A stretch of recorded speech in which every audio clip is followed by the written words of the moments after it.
বিসমিল্লাহির রহমানির রহিম। মঞ্চে উপবিষ্ট বিরোধী দলীয় নেতা, বাংলাদেশ জামাত ইসলামের সম্মানিত আমির জনাব সভাপতি, মঞ্চে উপবিষ্ট সম্মানিত জাতীয় নেতৃবৃন্দ, উপস্থিত ভাইয়েরা, সাংবাদিক বন্ধুগণ, ইলেকট্রনিক মিডিয়া এবং প্রিন্ট মিডিয়া, আপনাদের সকলকে ধন্যবাদ জানাই। এই প্রখর রোদে আমরা তো ছায়ায় বসে আছি, এটা আমাদের পক্ষে বোঝা মুশকিল আপনারা কিভাবে কষ্ট করছেন। এই কষ্টটা যেন বিফল না যায়, আপনাদেরকে সেদিকে লক্ষ্য রাখতে হবে। আমি সবাইয়ের পক্ষ থেকে মাননীয় প্রধানমন্ত্রী ইদানিং কিছু কাজ করেছেন, সত্যকে স্বীকার না করা এটা বেঈমানি করা। দুইটা তিনটা কাজ করেছেন যেটা প্রশংসনীয়, আমরা আপনাকে ধন্যবাদ জানাচ্ছি। কিন্তু আপনাকে সম্মুখে অনেকগুলি বিপদ অপেক্ষা করছে। এই বিপদ থেকে কিভাবে উদ্ধার হবেন সেটা চিন্তা করেন। প্রথম বিপদ হলো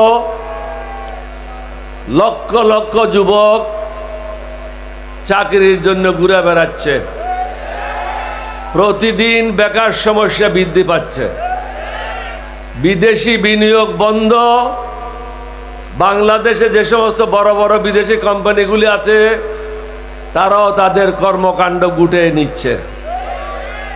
তাহলে আমাদের ছেলে মেয়েরা কোথায় যাবে? দুর্ভিক্ষের আশঙ্কা, তৃতীয় বিশ্বযুদ্ধের আশঙ্কা, যুদ্ধের কারণে দ্রব্যমূল্যের ক্রমবর্ধমান ঊর্ধ্বগতি,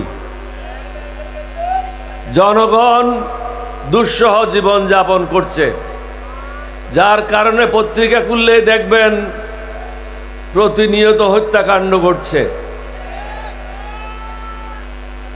মানুষের মনে যখন অশান্তি হয়,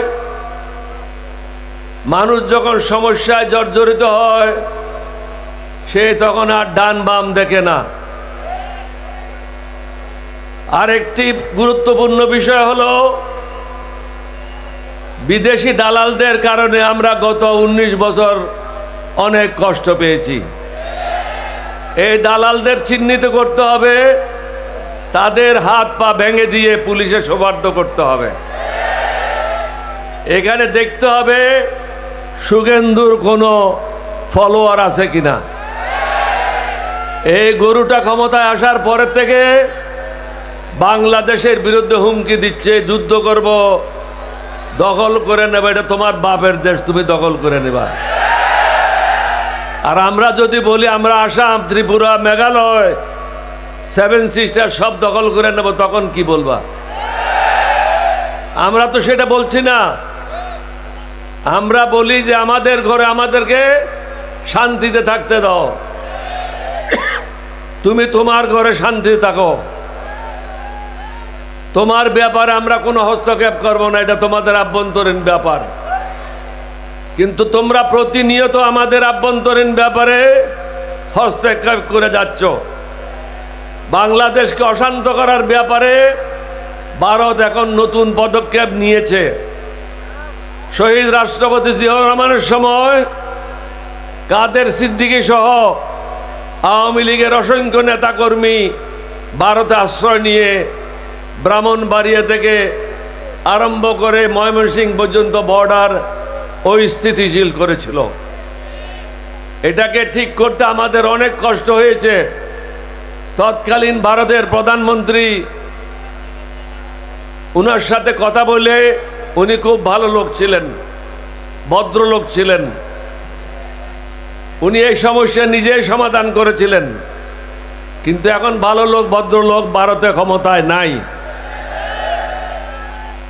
মানুষকে, মুসলমানদেরকে নামাজ পড়তে দিচ্ছে না, মসজিদ ভেঙে দিচ্ছে, ঘর বাড়ি জ্বালিয়ে দিচ্ছে।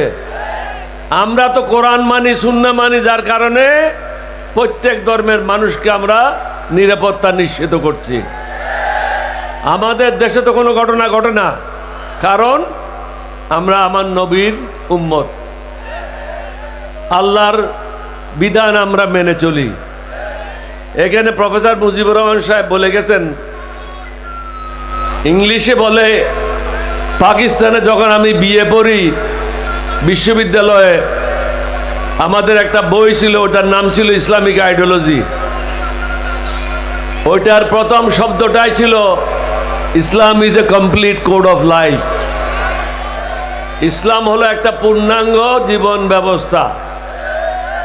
প্রধানমন্ত্রীকে বুঝতে হবে বেকার সমস্যা কিভাবে সমাধান করবে, প্রতিবেশী ভারতকে কিভাবে সামাল দেবে, দ্রব্যমূল্যের ঊর্ধ্বগতি কিভাবে নিয়ন্ত্রণ করবে। ওনার দলের লোকেরা যে চাঁদাবাজি করছে, যার কারণে দ্রব্যমূল্য প্রতিনিয়ত বৃদ্ধি পাচ্ছে, বিদেশি বিনিয়োগ আসছে না, তাদের তালিকা প্রস্তুত করে তাদেরকে কিভাবে জেলে নিক্ষেপ করবে, এটা তাদেরকে ওনাকে চিন্তা করতে হবে। আমরা কোনো সমস্যা করছি না। আমাদের বিরোধী দলের নেতা এবং আমাদের মাননীয় সংসদ সদস্যরা বলেছেন, আপনারা সত্যের পথে আসেন, ন্যায়ের পথে আসেন, আমরা আপনাদের সাথে আছি। আমরা তো কোনো আপনাদের কাছে কোনো ভবন চাই না, কোনো ব্যবসা চাই না, কোনো বাণিজ্য চাই না। আমরা চাচ্ছি শুধু মানুষের জন্য শান্তি, সুখ। সেটা কিভাবে আসবে? গত 50 বছর আমরা যে সমস্ত ভুল ভ্রান্তিগুলি সংবিধানে দেখেছি, প্রশাসনে দেখেছি, সেই ভুল ভ্রান্তিগুলি শোধরানোর জন্য প্রশাসনিক যে সমস্যাগুলি আছে সেগুলি ঠিক করার জন্য আপনাকে অনুরোধ করছি।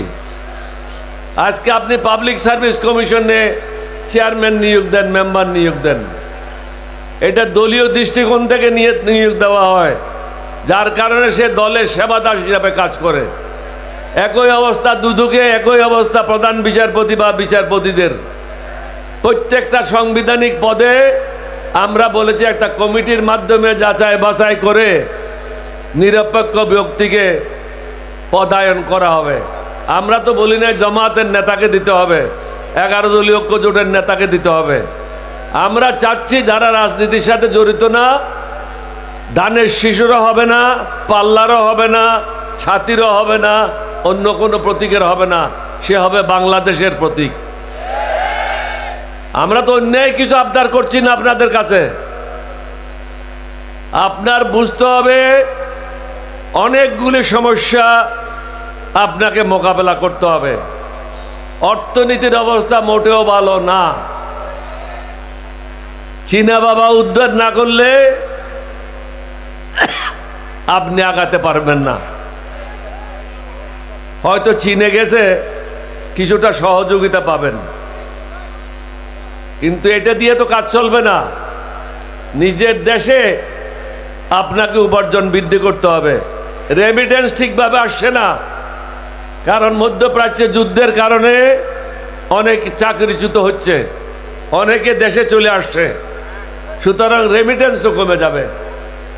আর যাদেরকে আপনি গুরুত্বপূর্ণ পদে বসিয়েছেন তারা মোটেও ওই পদের জন্য উপযুক্ত না। তাহলে কি হবে? আপনি যদি উপযুক্ত লোককে উপযুক্ত পদে না বসান, সমস্যাটা কি হবে আমি সংক্ষেপে বলে দিচ্ছি।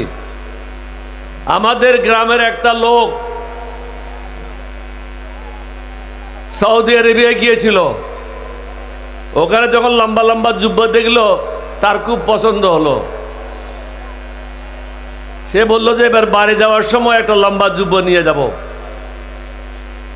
আর সবাই যখন ওখানে দাড়ি রাখে সেও মনে করলো আমিও দাড়ি রাখি, লম্বা দাড়ি রাখলো। গ্রামে আসলো, বাজারে গেল, মগরিবে রক্ত হলো, আজান হলো, সবাই বললো যে হুজুর আপনাকে নামাজ পড়াইতে হবে। এখন সে পড়ে গেছে বিপদে। বলে ভাই আমি শুধু লম্বা কুর্তা পরেছি, আমি কিন্তু মনে মনে বলতেছে আমি কিন্তু আলেমও না, আমি আরবি জানি না, শুধু কোলাউজু বেরব্বিন নাস ছাড়া আর কোনো সুরও জানি না। এখন সবাই ধাক্কাচ্ছে তাকে, হুজুর আপনি ইমামতি করবেন। অনন্য উপায় হয়ে সে বলেছে সবাই আবার উজু করেন। সে চিন্তা করতেছে একটু অন্ধকার হোক, তাহলে আমি আমার কাজটা করব। অন্ধকার হয়ে আসলো, নামাজে দাঁড়ায় গেল, প্রথম সজদায় গেল, সজদায় গিয়ে চিন্তা করতে যে দ্বিতীয় সজদার পরে তো আবার উঠে দাঁড়িয়ে একটা সূরা পড়তে হবে, তাহলে কোন সূরাটা পড়ব? কোনো সূরা তো আমি জানি না। দ্বিতীয় সজদায় গিয়ে পিছনে যখন সবাই সজদারত, সে আগের দিকে অন্ধকারে পলায় গেল। আপনাদের যেন এই অবস্থা না হয়। সব লম্বা কোর্তাওয়ালা কিন্তু আলেম না।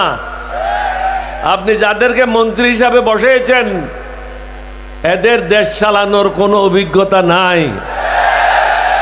আপনাকে তেল মারবে এবং আপনার প্রশংসা করবে, কারণ সে চায় তার দুর্নীতি করতে। যে সমস্ত ঋণ খেলাপিরা সংসদে গেছে, সে কি করবে? দুর্নীতির মাধ্যমে টাকা উপার্জন করে ঋণ খেলাপি থেকে বেরোবার চেষ্টা করবে। স্বশিক্ষিত বা অশিক্ষিত লোকেরা যারা গেছে, তারা কি করবে? যা পারো ধরে নাও, আর সুযোগ আছে কিনা জীবনে ঠিক নাই। এই অবস্থায় আপনি নিরাপদ মোটেও না। পাকিস্তানের সাথে চুক্তি করেছেন, চীনের সাথে চুক্তি করেছেন, তারপরে তো আপনি আরো বিপদে পড়েছেন। সুতরাং আমাদের পক্ষ থেকে অনুরোধ থাকবে, আমরা হাতি ঘোড়া কিছুই চাই নাই।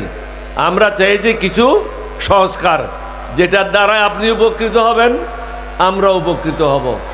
যত দ্রুত সম্ভব সংস্কারগুলি করেন, একদিকের থেকে মুক্ত হন এবং বিরোধী দলের নেতাকে সাথে নিয়ে বাকি সমস্যাগুলি সমাধানের জন্য